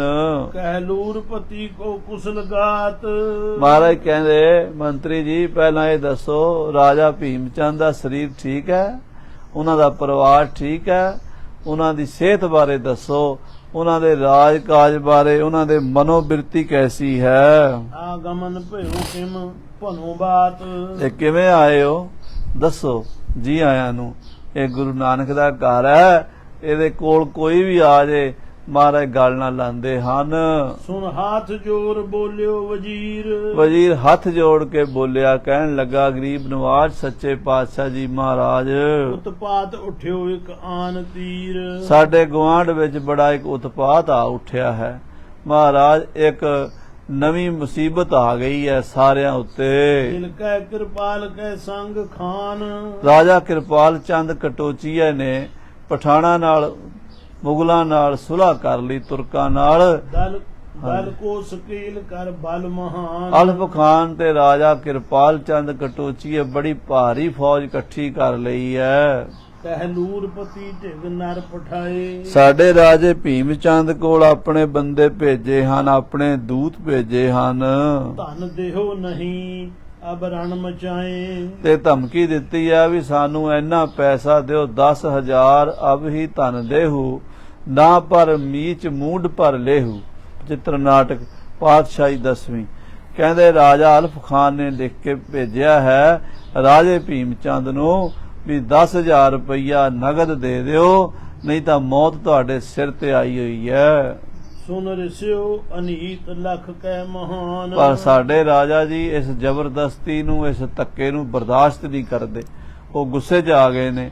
ਉਹ ਕਹਿੰਦੇ ਨੇ ਵੀ ਅਸੀਂ ਇਹਨਾਂ ਮੁਗਲਾਂ ਪਠਾਣਾ ਅੱਗੇ ਨਹੀਂ ਝੁਕਣਾ, ਇਹਨਾਂ ਕੋਲੋਂ ਅਸੀਂ ਟੈਕਸ ਲੈਣਾ ਦੇਣਾ ਨਹੀਂ। ਪਟਗਨ ਸਕੀਲ ਕਹਿ ਜੰਗ ਠਾਨ, ਕਹਿੰਦੇ ਸਾਰੀ ਫੌਜ ਇਕੱਠੀ ਕਰਕੇ ਰਾਜਾ ਭੀਮ ਚੰਦ ਉਹਨਾਂ ਨਾਲ ਲੜਨ ਦੀ ਤਿਆਰੀ ਕਰੀ ਬੈਠਾ ਹੈ। ਲਖ ਕੈ ਅਲੰਬ ਤੁਮ ਕੋ ਵਿਸਾਲ, ਤੇ ਤੁਹਾਨੂੰ ਆਪਣਾ ਗੁਰੂ ਜਾਣ ਕੇ ਕਿ ਤੁਸੀਂ ਸਾਡੇ ਆਸਰੇ ਹੋ, ਅਸੀਂ ਤੁਹਾਡੇ ਆਸਰੇ ਤੇ ਜੀ ਰਹੇ ਹਾਂ। ਗੁਰੂ ਜੀ ਸਾਡੇ ਤੇ ਕਿਰਪਾ ਕਰੋ, ਬੜ ਓਟ ਮੋਰ ਮਮ ਸਰਬ ਕਾਲ, ਕਿਉਂਕਿ ਮੈਨੂੰ ਹਰ ਵੇਲੇ ਤੁਹਾਡੀ ਓਟ ਹੈ। ਮੇਰਾ ਦਾਦਾ ਵੀ ਗੁਰੂ ਘਰ ਦਾ ਸੇਵਕ ਸੀ, ਮੇਰੀ ਦਾਦੀ ਵੀ ਗੁਰੂ ਘਰ ਦੀ ਸੇਵਕ ਸੀ, ਰਾਣੀ ਚੰਪਾ, ਤੇ ਮੇਰਾ ਪਿਤਾ ਦੀਪ ਚੰਦ ਵੀ ਤੁਹਾਡਾ ਸੇਵਕ ਸੀ। ਪਰ ਅਗਰ ਆਪ ਕੋ ਲਰਨ ਚਾਹੇ, ਤੇ ਹੁਣ ਰਾਜਾ ਭੀਮ ਚੰਦ ਤੁਹਾਨੂੰ ਅੱਗੇ ਕਰਕੇ ਤੁਹਾਡੀ ਅਗਵਾਈ ਵਿੱਚ ਜੰਗ ਲੜਨਾ ਚਾਹੁੰਦਾ ਹੈ ਪਠਾਣਾ ਦੇ ਨਾਲ। ਤੁਮਰੇ ਭਰੋਸ ਮਨ ਕਰ ਉਮਾਹੇ, ਸਿਰਫ ਤੁਹਾਡੇ ਭਰੋਸੇ ਤੇ ਰਾਜੇ ਨੇ ਹੌਸਲਾ ਕੀਤਾ ਜੰਗ ਲੜਨ ਦਾ, ਵੀ ਜੇ ਕਲਗੀਧਰ ਪਾਤਸ਼ਾਹ ਮੇਰੀ ਮਦਦ ਤੇ ਖੜ ਜਾਂਦੇ ਐ, ਕਲਗੀਧਰ ਪਾਤਸ਼ਾਹ ਮੇਰੀ ਫੌਜ ਦੀ ਕਮਾਨ ਸੰਭਾਲ ਲੈਂਦੇ ਆਪ ਜੰਗ ਦੇ ਮੈਦਾਨ ਵਿੱਚ, ਤਾਂ ਮੈਂ ਹਾਰ ਨਹੀਂ ਸਕਦਾ।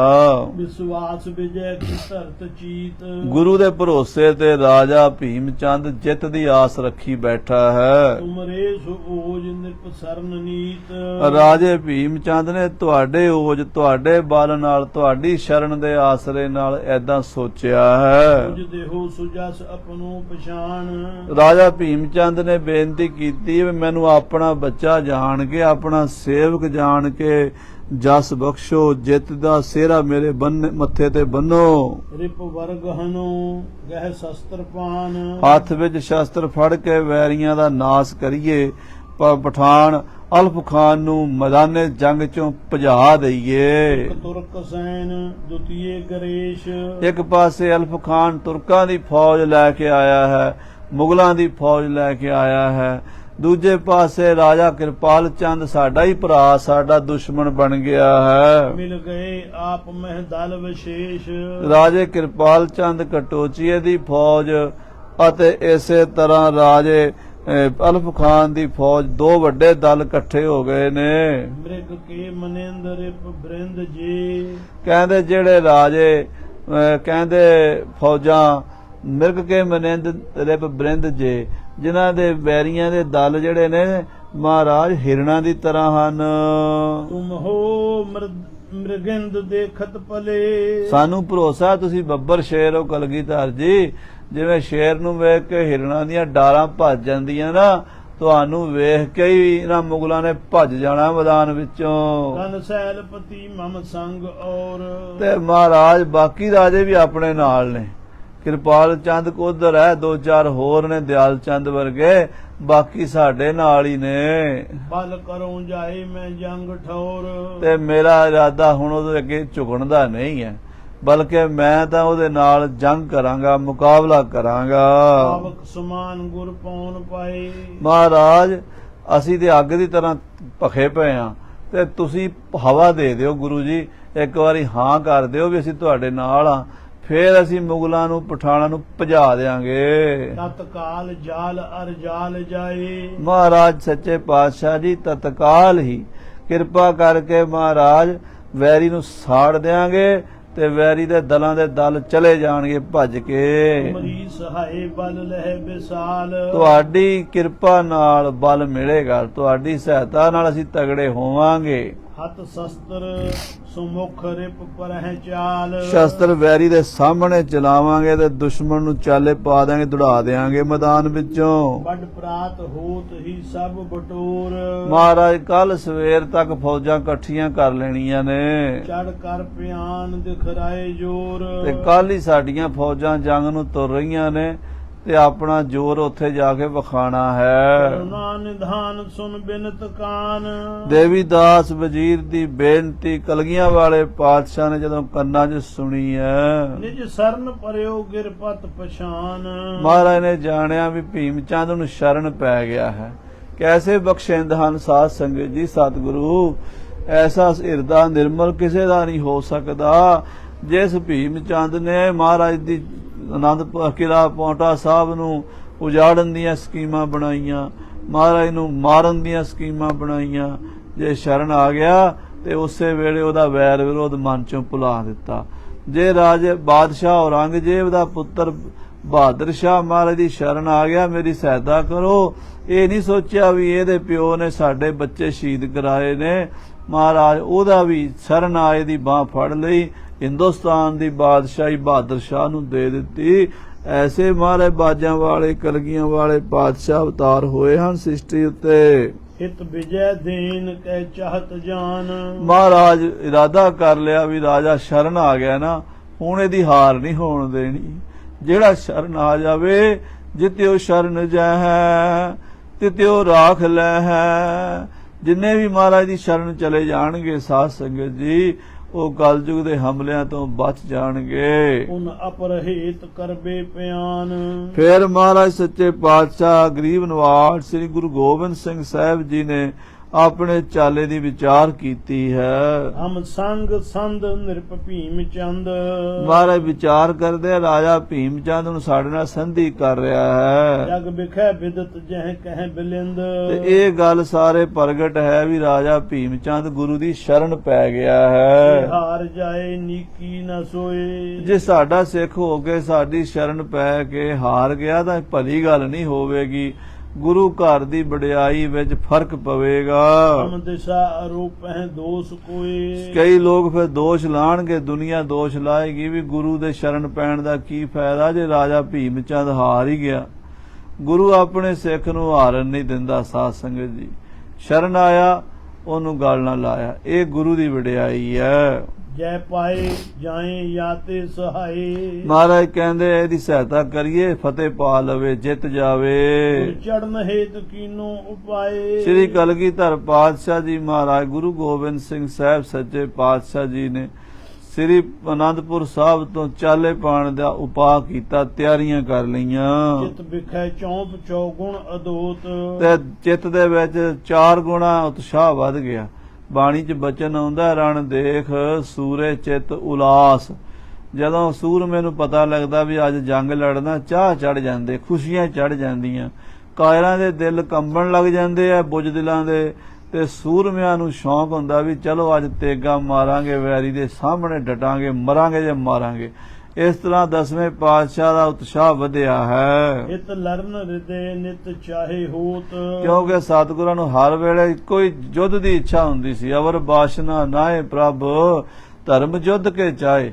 ਮਹਾਰਾਜ ਸਾਨੂੰ ਹੋਰ ਕੋਈ ਮੰਗ ਨਹੀਂ। ਦੇਹ ਸ਼ਿਵਾ ਬਰ ਮੋਹਿ ਇਹ ਸ਼ੁਭ ਕਰਮਣ ਤੇ ਕਬਹੂ ਨਾ ਟਰੋ ਨਾ ਟਰੋ ਅਰਸੋਂ ਜਬ ਜਾਏ ਲਰੋ। ਨਿਸ਼ਚੈ ਕਰਿਆ ਆਪਣੀ ਜੀਤ ਕਰੋ। ਮਹਾਰਾਜ ਸੱਚੇ ਪਾਤਸ਼ਾਹ ਨੂੰ ਚਾਹ ਚੜ ਗਿਆ ਹੈ। ਇਹ ਨਿਕਟ ਸੈਲ ਪਤ ਸਕਲ ਜਾਏ। ਜਿਹੜੇ ਮਹਾਰਾਜ ਸੱਚੇ ਪਾਤਸ਼ਾਹ ਜੀ ਸੋ ਕਹਿੰਦੇ ਵੀ ਜਿੰਨੇ ਨੇੜੇ ਰਾਜੇ ਹਨ, ਰਣ ਹੇਤ ਹੋਤ ਇੱਕ ਥਾਏ ਧਾਏ। ਉਹ ਇੱਕ ਥਾਂ ਤੇ ਇਕੱਠੇ ਹੋ ਰਹੇ ਹਨ। ਹਮ ਬਿਦਤ ਵੀਰ ਲਖ ਜੰਗ ਧੀਰ। ਤੇ ਅਸੀਂ ਜਿਹੜੇ ਹਾਂ ਇਹਨਾਂ ਰਾਜਿਆਂ ਦੇ ਵਿੱਚ ਸਾਰਿਆਂ 'ਚ ਪ੍ਰਸਿੱਧੀ ਹੈ ਵੀ ਜੰਗ ਦੇ ਸ਼ੌਕੀਨ ਹਾਂ ਅਸੀਂ। ਬਾਕੀਆਂ ਨੂੰ ਚਲੋ ਮਜਬੂਰੀ ਨੂੰ ਲੜਨਾ ਪੈਂਦਾ, ਤੇ ਅਸੀਂ ਤਾਂ ਬਿਨਾਂ ਮਜਬੂਰੀ ਦੇ ਵੀ ਜੰਗ ਦੀ ਤਿਆਰ ਪਰ ਤਿਆਰ ਹਾਂ, ਕਿਉਂਕਿ ਸਾਨੂੰ ਅਕਾਲ ਪੁਰਖ ਨੇ ਭੇਜਿਆ ਹੀ ਜੰਗ ਵਾਸਤੇ ਹੈ। ਕਿਮ ਥਿਰਹਿ ਧਾਮ ਜਿਮ ਹੋਤ ਭੀਰ। ਤੇ ਹੁਣ ਕਾਇਰਾਂ ਦੀ ਤਰ੍ਹਾਂ ਬੁੱਝਦਿਲੀ ਡਰਪੋਕਾਂ ਦੀ ਤਰ੍ਹਾਂ ਘਰ 'ਚ ਕਿਵੇਂ ਲੁੱਕ ਕੇ ਬਹਿ ਜਾਈਏ। ਇਤਿਆਦ ਬਾਤ ਚਿਤ ਮੈਂ ਵਿਚਾਰ। ਇਸ ਤਰ੍ਹਾਂ ਦੀਆਂ ਵਿਚਾਰਾਂ ਮਨ ਵਿੱਚ ਕਰਨ ਤੋਂ ਬਾਅਦ ਵਿਖ ਦਿਸ ਵਜ਼ੀਰ ਧੀਰਜ ਉਚਾਰ। ਮਹਾਰਾਜ 10ਵੇਂ ਪਾਤਸ਼ਾਹ ਦੇਵੀ ਦਾਸ ਵਜ਼ੀਰ ਵੱਲ ਵੇਖ ਕੇ ਬੜੇ ਹੌਸਲੇ ਨਾਲ ਬੋਲੇ। ਕਹੋ ਭੀਮ ਚੰਦ ਕੇ ਸੰਗ ਜਾਏ। ਮਹਾਰਾਜ ਕਹਿੰਦੇ ਵਜ਼ੀਰ ਜੀ ਜਾਓ ਆਪਣੇ ਰਾਜੇ ਨੂੰ ਆਖੋ ਹਮ ਹੈ ਤਿਆਰ ਪ੍ਰਾਤੈ ਸਿਧਾਏ। ਅਸੀਂ ਵੀ ਤਿਆਰ ਹਾਂ। ਜੇ ਤੂੰ ਸਾਡੀ ਸ਼ਰਨ ਆ ਗਿਆ ਨਾ ਤੇ ਅਸੀਂ ਤੇਰੀ ਬਾਹ ਫੜਾਂਗੇ, ਅਸੀਂ ਤੈਨੂੰ ਜੰਗ ਜਿੱਤ ਕੇ ਦੇਾਂਗੇ, ਕੱਲ ਨੂੰ ਹੀ ਆ ਜਾਵਾਂਗੇ। ਕਰੋ ਚਿੰਤ ਲਿਹੋ ਰਿਪਨ ਜੀਤ। ਚਿੰਤਾ ਨਾ ਕਰੀ, ਤੇਰੀ ਫਤਿਹ ਹੋਵੇਗੀ, ਵੈਰੀ ਨੂੰ ਜਿੱਤੇਗਾ। ਦੀਨ ਦਰਬ ਕੋ ਧਰੋ ਜੀਤ। ਆਮ ਟੈਕਸ ਨਹੀਂ ਦੇਣਾ ਮਹਾਰਾਜ ਕਹਿੰਦੇ ਮੁਗਲਾਂ ਨੂੰ, ਇਹਨਾਂ ਨੂੰ ਨਹੀਂ ਪੰਜੀ ਦੇਣੀ, ਇਹਨਾਂ ਤੋਂ ਲੈਣਾ ਹੈ ਆਪਾਂ। ਕੋ ਕਿਸੇ ਕੋ ਰਾਜ ਨਾ ਦੇ ਹੈ, ਜੋ ਲੈ ਹੈ ਨਿਜ ਬਲ ਸੋ ਲੈ ਹੈ।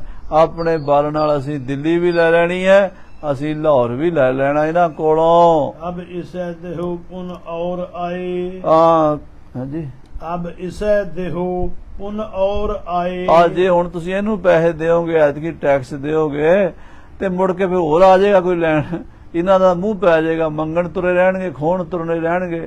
ਇਹ ਤਾਂ ਹੈ ਹੀ ਡਾਕੂ ਲੁਟੇਰੇ, ਬਾਹਰਲੇ ਮੁਲਕਾਂ ਤੋਂ ਆ ਕੇ ਸਾਡਾ ਦੇਸ਼ ਲੁੱਟ ਰਹੇ ਨੇ। ਸਾਡੀ ਸੰਸਕ੍ਰਿਤੀ, ਸਾਡੇ ਗ੍ਰੰਥ, ਸਾਡੇ ਤਿਲਕ ਜੰਜੂ ਸਭ ਤਬਾਹ ਕਰੀ ਜਾਂਦੇ ਨੇ। ਮੰਦਰ ਢਾਂਦੇ ਨੇ, ਠਾਕਰ ਦੁਆਰੇ ਢਾਏ ਕੇ ਤੇ ਠੋੜੀ ਮਸੀਤ ਉਸਾਰਾ। ਇਹਨਾਂ ਦੇ ਨਾਲ ਅਸੀਂ ਸੰਧੀ ਨਹੀਂ ਕਰ ਸਕਦੇ, ਇਹਨਾਂ ਨਾਲ ਤਾਂ ਜੰਗ ਹੀ ਕਰਾਂਗੇ। ਅੱਜ ਜੇ ਇਸ ਨੂੰ ਅਸੀਂ ਪੈਸੇ ਦੇਤੇ, ਕੱਲ ਨੂੰ ਫੇਰ ਹੋਰ ਕੋਈ ਮੰਗਣ ਆ ਜਾਏਗਾ। ਸਭ ਲੇਹ ਦੰਡ ਤੁਝ ਤੇ ਬਣਾਏ। ਰਾਜਾ ਭੀਮ ਚੰਦ ਫਿਰ ਇਹਨਾਂ ਨੂੰ ਮੂੰਹ ਪੈ ਜਾਏਗਾ, ਇਹ ਤੈਨੂੰ ਡਰਾ ਡਰਾ ਕੇ ਡੰਡ ਲਿਆ ਕਰਨਗੇ, ਟੈਕਸ ਲਿਆ ਕਰਨਗੇ। ਸ਼ਤਰੂਨ ਸੰਗ ਧਨ ਭੂਮ ਹੇਤ। ਮਹਾਰਾਜ ਕਹਿੰਦੇ ਸ਼ਤਰੂਨ ਸੰਗ, ਵੈਰੀ ਦੇ ਨਾਲ ਆਪਣੀ ਜ਼ਮੀਨ ਵਾਸਤੇ, ਆਪਣੇ ਪੈਸੇ ਵਾਸਤੇ।